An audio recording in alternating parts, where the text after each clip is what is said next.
Power star Pavan Kalyan Harihara Veeramallu చిత్రం July 24న ప్రేక్షకుల ముందుకి రాబోతోంది. ఈ సినిమా కోసం పవన్ ఫ్యాన్స్ ఎంతో ఇంట్రెస్టింగ్ గా వెయిట్ చేస్తున్నారు. ఇప్పటికే రిలీజ్ అయిన ట్రైలర్, సాంగ్స్, గ్లిమ్స్ సినిమాపై హై ఎక్స్పెక్టేషన్స్ ని పెంచేశాయి. దీంతో చిత్ర యూనిట్ ప్రమోషన్స్ పై ఫోకస్ చేసింది. రీసెంట్ గా గ్రాండ్ ప్రెస్ మీట్ నిర్వహించారు మేకర్స్. ఆ డీటెయిల్స్ మీకోసం.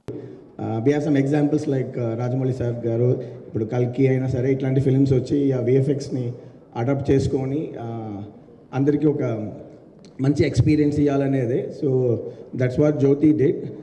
The first of the film చాలా వరకు వీళ్ళు హ్యూజ్ సెట్స్ వేసారు, మ్యాసివ్ లైటింగ్. ఆయన Gnanasekhar garu, I need to credit him here. బ్యూటిఫుల్గా ఒక పెయింటింగ్ లాగా లైట్ చేసి night effects, beautiful song with Nidhi. So చాలా ఎక్సైటింగ్గా ఉండేది ఆ ఫస్ట్ హాఫ్ నేను చూసేటప్పుడు.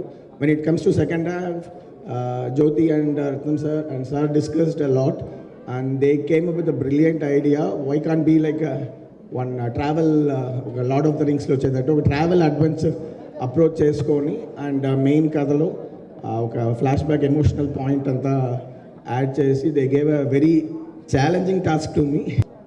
Thank you to Ratnam sir for carrying the film and for being so positive and giving everybody strength. Thanks to Jyoti sir for being such a kind, non-judgmental and encouraging director. I'm sure you've done a great job. And thank you to Manoj sir. Sir, you can make anyone look really nice. So thank you so much. I had a lovely experience. And yeah, I hope you all liked the film. So looking forward to hear all of your reviews. Thank you so much. Lots of love. కోడ్తో cinema అనుకొని start చేసాము. And ఇది Mughal period, 17th సెంచురీలో start అయ్యే cinema ఇది, Mughal period. And ఆ టైంలో ఒక ఔరంగజేబ్ ఒక పెద్ద పవర్ఫుల్ రూలర్ అండ్ మన లాంగెస్ట్ రూలర్ 55 years ఒక ఇండియా రూల్ చేసిన రూలర్కి, అంత రూలర్కి ఒక హరిహర వీరమల్లు అనే ఫిక్షనల్ క్యారెక్టర్కి ఒక జరిగే ఒక వార్ లాంటి ఫిలిం ఇది. సో ఈ ఎపిసోడ్లో ఇంత పవర్ఫుల్ క్యారెక్టర్ డిజైన్ చేసిన దానికి నాకు వర్కింగ్ ఆపర్చునిటీ దొరికింది. పవన్ సార్కి నేను చాలా థ్యాంక్స్ చెప్తున్నాను సార్. అండ్ ఈ పిక్చర్ నేను టేక్ ఆఫ్ చేసిన దగ్గర నుంచి ఇప్పుడు దాకా 1 second కూడా నేను రిలాక్స్ అవ్వలేదు. ప్రతి సెకండ్ ఒక ఇద్దరు పీపుల్ డ్రీమ్. మా నాన్నగారు ఏం రత్నం సార్, ఆయన బాగా కసితో పనిచేశారు. ఆయనకి పర్సనల్గా నీ సర్జరీ ఉండింది, దానికి కూడా పోస్ట్ మ్యాన్ చేసుకున్నారు, ఎలాగైనా సినిమా ఫినిష్ చేయాలి అని. సో ఆయన కసి అండ్ పవన్ సార్ కంట్లో కనిపించిన ఫైర్, ఈ రెండు అసలు నేను ఆపలేదు. సో దానివల్ల నేను ఎంత నా మ్యాక్సిమం వాట్ ఎవర్ నేను దీని మీద పెట్టి ఎంత డెడికేట్ చేయగలుగుతాను అంత maximum I did this. And ఈరోజు రిజల్ట్ కనిపిస్తుంది.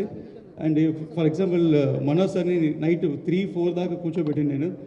ఆయన కంట్లో మీకు చూస్తే కనిపిస్తుంది. నేను అందరికి ఎవరిని ఎదుర్కొని ఆల్మోస్ట్ ఒక 10 days 15 daysగా సినిమా గురించి నాకు చెప్పుకోవడం ఎబ్బెట్టుకోవడం, ఏం మాట్లాడాలో తెలియక చెప్తే ఎక్కువ అయిపోద్దా, చెప్తే తక్కువ అయిపోద్దా అని. కానీ ఈ పర్టికులర్ ప్రెస్ మీట్ ఎందుకు పెట్టానంటే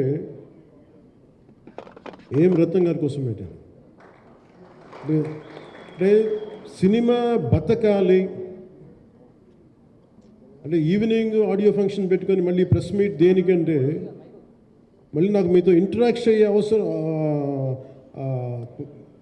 ఫంక్షన్ తర్వాత ఉండకపోవచ్చేమో అని చెప్పేసి అదొకటి మేజర్ ఒక ఇది కన్సర్న్. అదొకటి.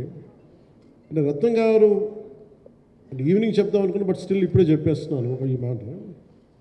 త్రివిక్రమ్ గారు రాసిన ఒక డైలాగు అజ్ఞాతవాసిలో, ఒక చిన్నపాటి సౌకర్యం కోసం, ఇక్కడ మీరు కూర్చున్న ఒక చిన్నపాటి కుర్చీ కోసం ఒక యుద్ధమే చేయాల్సి వస్తుంది. అలాంటిది ఒక సినిమాని చేయడం అంటే ఎన్నిసార్లు మినీ యుద్ధాలు చేయాలి, ఆర్థికంగా కావచ్చు, క్రియేటివ్గా కావచ్చు, వీటన్నిటికీ సంబంధించి. అలాంటిది నేను ఎప్పుడు కూడా సినిమాల్లోకి రాకముందు ఏం రత్నం గారు లాంటి వ్యక్తి నా ప్రొడ్యూసర్ అయితే బాగుండు అనుకున్నాను.